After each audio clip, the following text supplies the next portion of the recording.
Black Lives Matter is our call to action.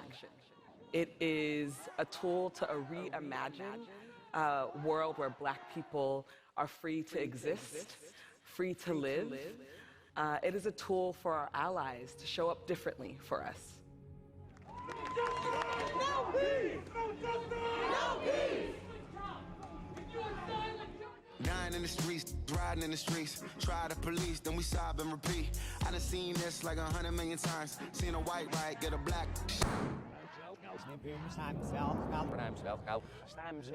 Black Lives Matter. Black Lives Matter. Black Lives Matter movement. Black Lives Matter. Black Lives Matter. Black Lives Matter. Black Lives Matter. Black Lives Matter. Black Lives Matter movement. Black Lives Matters. Black Lives Matter. Black Lives Matter. Black Lives Matter.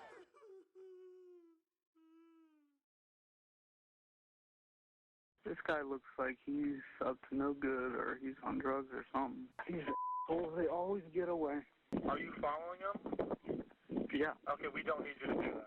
There are new calls for the FBI to investigate a case that has sparked outrage across the country. A 17-year-old boy, unarmed, gunned down by a neighborhood watch. A man who was inside a gated community. He is still a free man as a flurry of 911 calls raises questions about what is a protector and what is a murderer. That's all George Zimmerman is. But Trayvon gonna live forever. Trayvon Martin to me is when I woke up.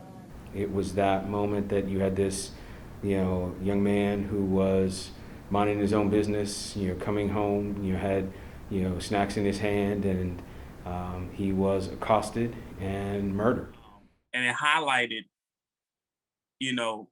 for not just, I think, Black people, we've been doing this for years, but it highlighted to everyone that this is what happens.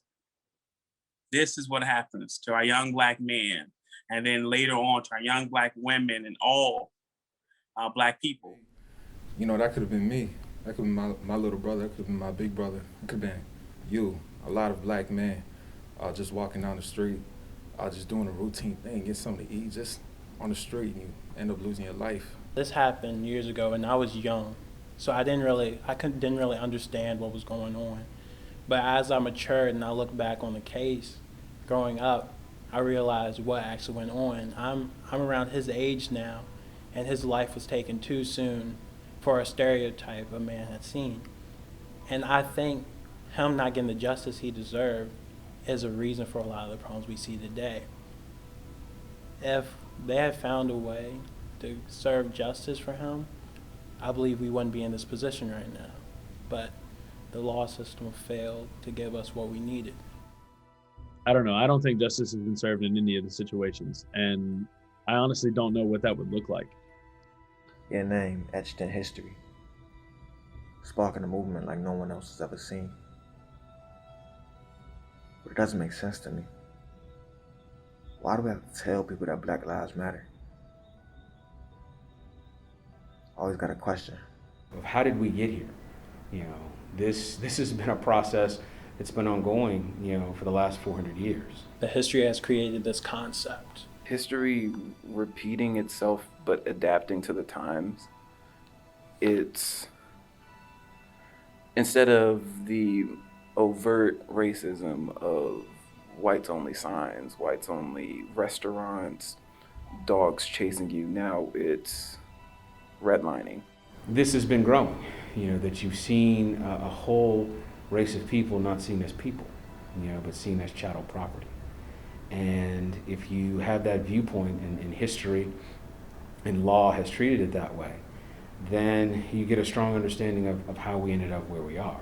There's a lot of the problems, issues from past generations, and past generations were never resolved. And that is such as the issue of race. No matter how many marches, no matter how many protests, resistance, no matter what, how many wars we have fought, this issue of racism never was resolved in any generation. And so it's the next generation of Black people to step up and carry that issue with them into the new generation, because it was never resolved.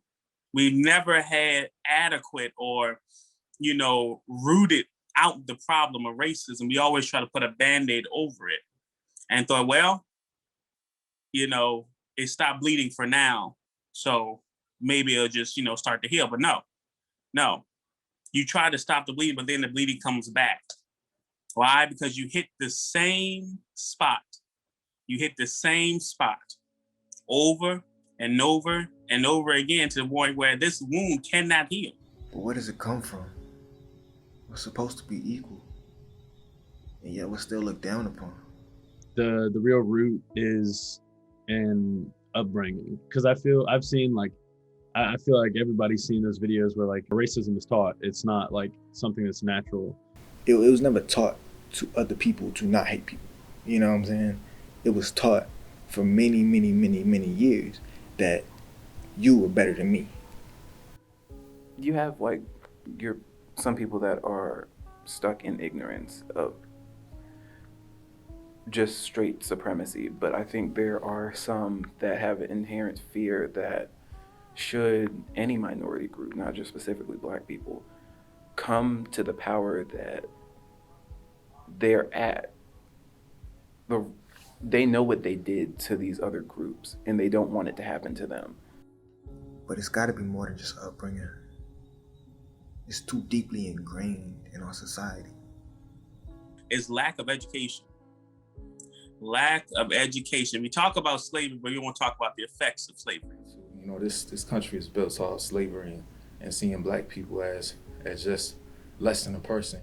If you look at how people are marginalized, how they're subjugated, how they are discriminated against, you begin to see if that becomes part of the rule of law, if that becomes sort of just part and parcel of, you know, the way of life. What psychological trauma is there from that? And from years of oppression and policies and laws and Jim Crow and all that stuff, what effect does that have on communities? That's really the root, that's the essence. So we have to think about, you know, the historical origins, you know, and the evolution of the systems. I've seen so many young Black souls die just from social media. It starts to feel like you get desensitized to it. But that's the world we live in. But it's also great because, I mean, people can't hide their racism anymore. They can't hide the killing of Black people anymore. The whole world's seen it. But I wonder just how great of an impact it has on the Black Lives Matter movement. Social media is the Black Lives Matter movement, you know what I'm saying? Like, it started on social media. It was just a hashtag, you know? I think social media has been really the single greatest influence on activism, you know, of the late 20th and early 21st centuries.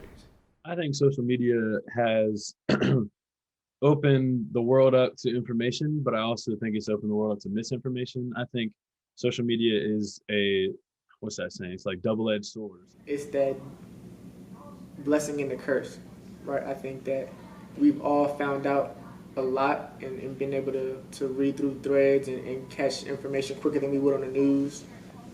And find out things, you know, through social media, Twitter, Instagram, whatever the case may be. We're able to repost a lot quicker. We're able to share things a lot quicker and spread that information a lot faster. When you look at the Black Lives Matter movement and how it's so quickly sort of proliferated and spread, you know, it's because people had access to this information.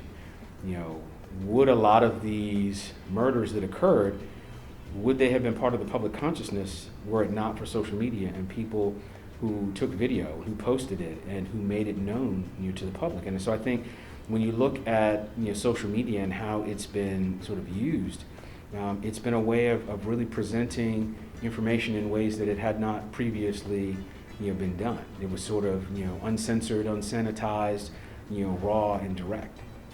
But the negative side of it is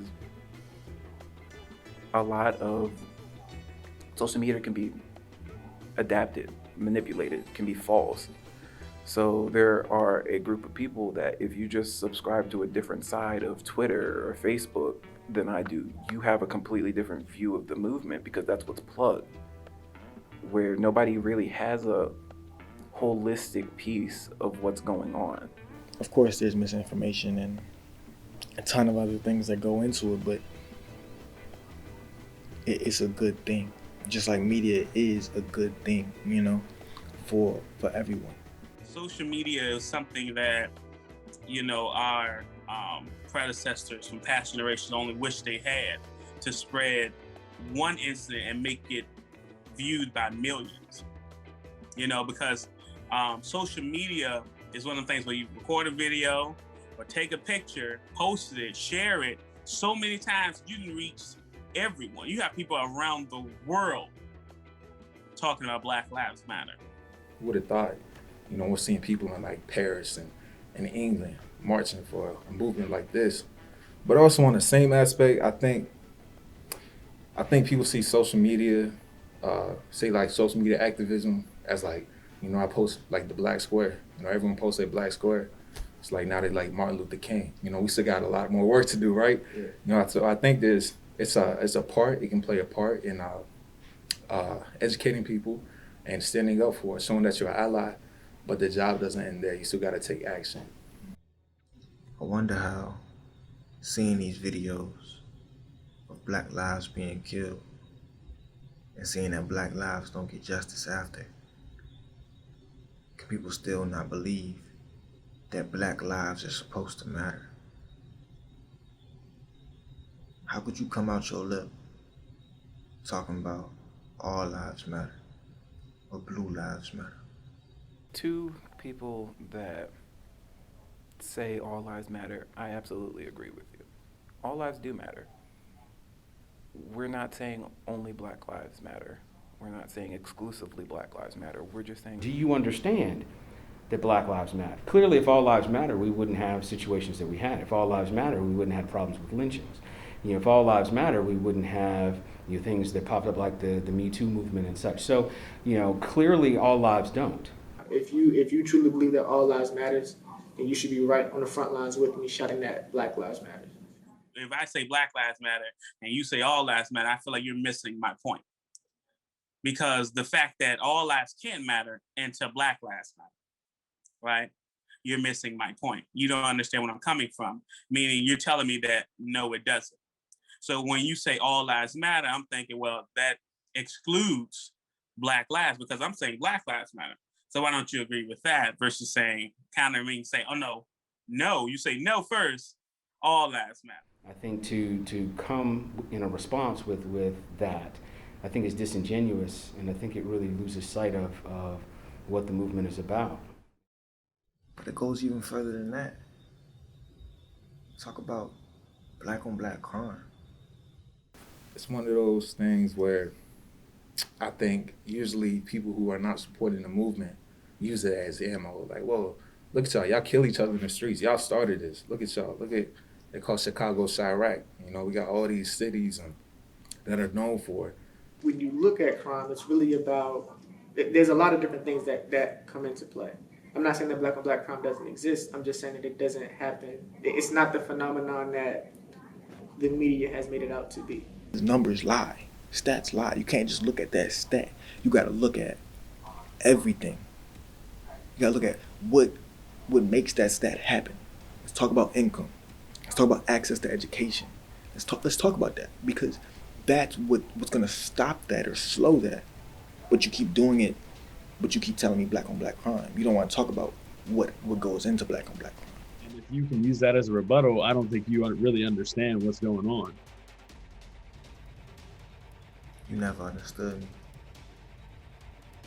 You probably never will, but it's okay. But my Black life deserves justice. I just don't know what that would look like. How do you put that in perspective? How do you really know what justice is when we've been fighting this fight for 10 years now? What is just? What is fair? What is right? Justice is more than just thinking about punishments and rewards. It's not about, you know, we hear all the time about, you know, justice being served. Well, justice can only be served if justice is fair.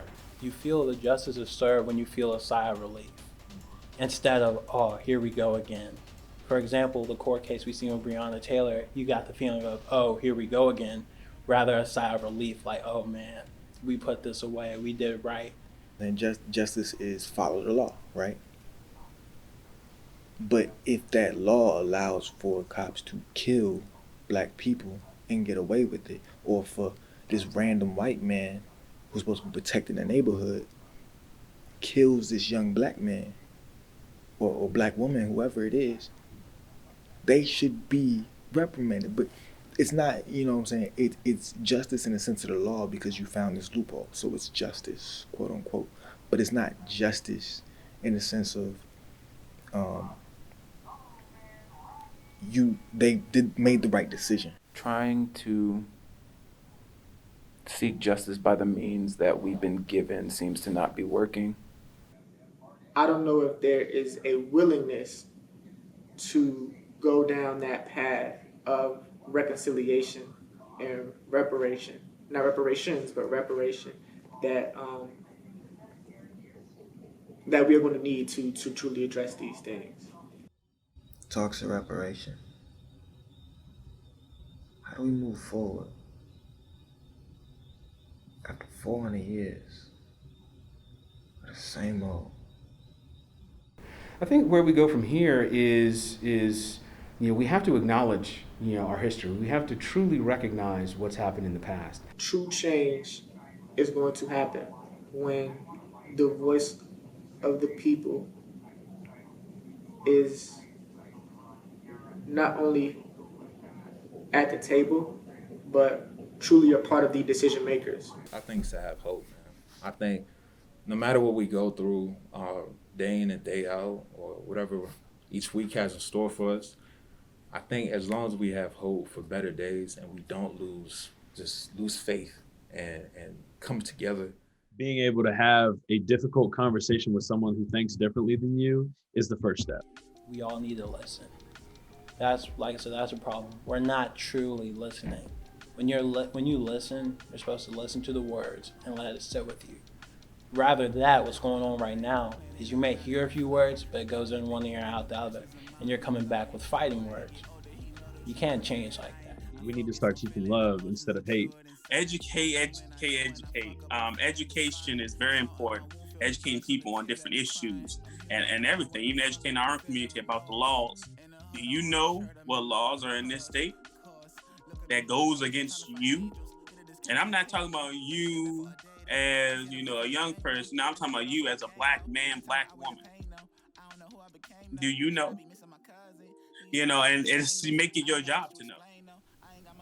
And as we get more representation where we can make change, then we'll see change. So that's the only way that you can heal. But you can't heal until you first recognize, and then you have to atone. You have to repair that situation. And so it gets to that notion of reparations, and you hear people talking about that a lot. Reparations are not always monetary. It's not like someone needs to give me a check or that old notion of give me my 40 acres and a mule. It's no, let's repair what has happened. And we repair it by making people whole. We repair it by addressing the inequities, that we level the playing field. And from that, and if we can honestly do that, then we can begin to heal, and then change can really occur, and we can become the country that we've always purported ourselves to be.